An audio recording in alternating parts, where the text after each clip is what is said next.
now look at is whether both Rahul Gandhi and Narendra Modi are individuals who are bigger than the party. Is this going to be an individual war, or is this a party that is competing, Congress versus BJP, or is it just Rahul Gandhi versus Narendra Modi in these elections? And also whether both these individuals have become a prisoner of their own images, so to speak. Sanjay Jha, the question really here is, Rahul Gandhi says, I have nothing to apologize for 1984 because I wasn't here, I wasn't taking any decisions. He's distanced himself from the entire history of the Congress party. So do you think somewhere or the other there is an attempt to de-link the legacy which is uncomfortable as far as Rahul Gandhi is concerned of the Congress party when he goes into the 2014 elections? Let me tell you, Navika, when the Prime Minister of India, Mr. Manmohan Singh, says so in Parliament, or when the Congress President says so, Mrs. Sonia Gandhi, when they all apologize, they apologize not just as individuals, they apologize on behalf of the party,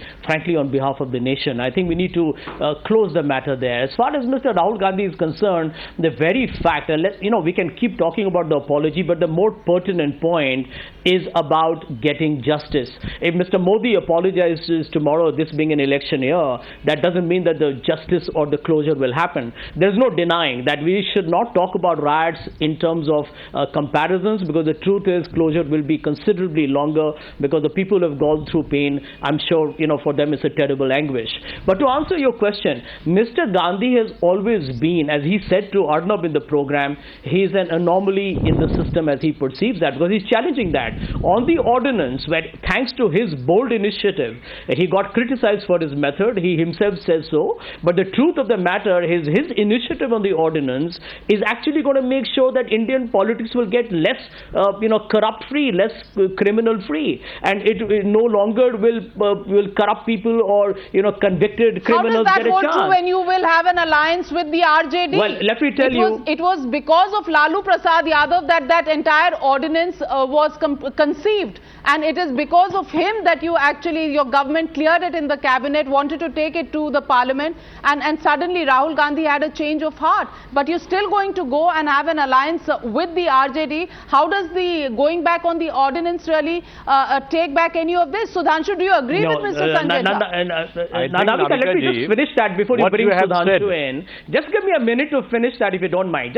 Sudhanshu, just give me 1 minute. I'll try and wrap that up. You see, it's not just the ordinance, it's also the Lokpal bill and hopefully the anti-corruption bills, 6 of them that you see before the parliament term comes to an end. But there's a difference here, Navika. I think but Mr. Gandhi mentioned the fact that, you see, we are not making an alliance with an individual, with the party. It doesn't make the entire RJD corrupt. And there's a difference. Yediyurappa has merged with the BJP. We are not, the Lalu Prasad Yadav's party is not merging with the Congress. There's a fundamental difference. And we all know the corrupt track record of Mr. Yediyurappa. So that's an endorsement of corruption. Here we are having an electoral alliance, but we are not saying that if somebody is corrupt, they are not corrupt. There's a difference here.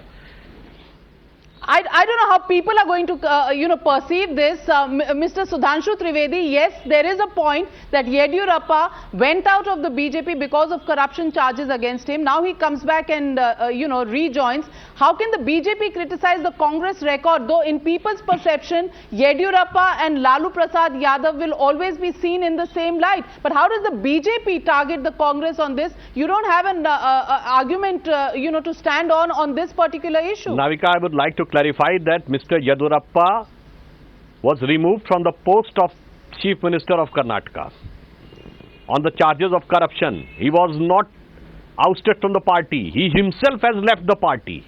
Now he himself has joined the party on its own, and party has not given in any post, neither the state president or the leader of the legislature party in the assembly.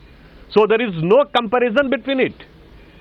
He has left the party on its own. He has come back. We have not given him any post. We have removed from the post. Our standards consistently clear. Now, on your question, which you have said, you have not made a proper comparison between the personality of Mr. Rahul Gandhi and Narendra Modi. How can you compare between BJP and Congress? BJP is a political party, and Congress is a personal family fiefdom. And you have witnessed it for the several times, like the recently concluding their AICC session in Delhi. 3 cylinders were given. Can it not be given in the cabinet meeting or through a proper procedure of the government? It was like the medieval courts in the Mughal time. When the वली हैदर सल्तनत आकर कहता था कि साहब मैंने ये दिया रहमो करम किया दुनिया पे और उसके बाद सारा कोर्ट कहता था जहे नसीब. It was exactly like the feudalistic pattern, and now I would like to say that Mr. Narendra Modi has not, you quote a single instant when he tried to, you can say, overcome the Lakshman Rekha of the party. He has never done like that. Each and every announcement is made by Mr. Rajnath Singh, who is the party president. So we strictly follow the organization and discipline, and Mr. Narendra Modi, like a true Swayamsevak, is following the discipline. And on the other hand, Mr. Rahul Gandhi is trying to each and every time outsmarting his own government and humiliating his own prime minister. How can you compare between those two? Mr. Sanjay Jha, are Rahul Gandhi and Narendra Modi fighting an image battle that is being fought out there in the media space, in the social media, and have they in some way or the other become prisoners of that image war? Navika, just a quick response. I can give you a list of the number of people from Mr. Rajnath Singh's son down to Anurag Thakur and his father. Dynastic politics is being followed in a rampant way within the Bharatiya Janata Party. Point number two, but the more pertinent point, I think, the big difference, I can't comment on what is holding back Mr. Modi, etc. But the big difference is you have a muscular Mr. Modi who goes on a public platform and says, you need a 56 inch ka, the heart. But I think what India needs in a leader is a small, teeny weeny 1 square inch of heart. I think leaders need a heart. They need compassion. They need empathy. They need understanding. And that's what Mr. Rahul Gandhi brings to the table. And I think, going forward, I think he epitomizes a new modern India. Mr. Gandhi took a stance within 24 hours on Section 377 that is being debated today. You will find a conspicuous silence from Mr. Modi. This is an issue not just about an LGBT community. It's an issue on freedom, of liberty, of creating a society that will be more tolerant of minority rights. Now, these are fundamental to the discussion.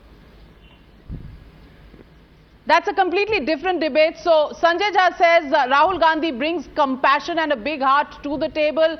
Narendra Modi on the other side brings in humble beginnings and a chai wala beginnings to the table. Which of these will survive and win the round of elections of 2014? That's what this competition is all about. We'll have to wait and watch this space for the result of that big match between Rahul Gandhi and Narendra Modi. But whichever way you look at it, battle ready, both sides to go all guns blazing for the elections of 2014. Thank you very much, gentlemen, for joining me on the Real Politik this week. Next week, another hot topic for political debate and the real story in the Real Politik.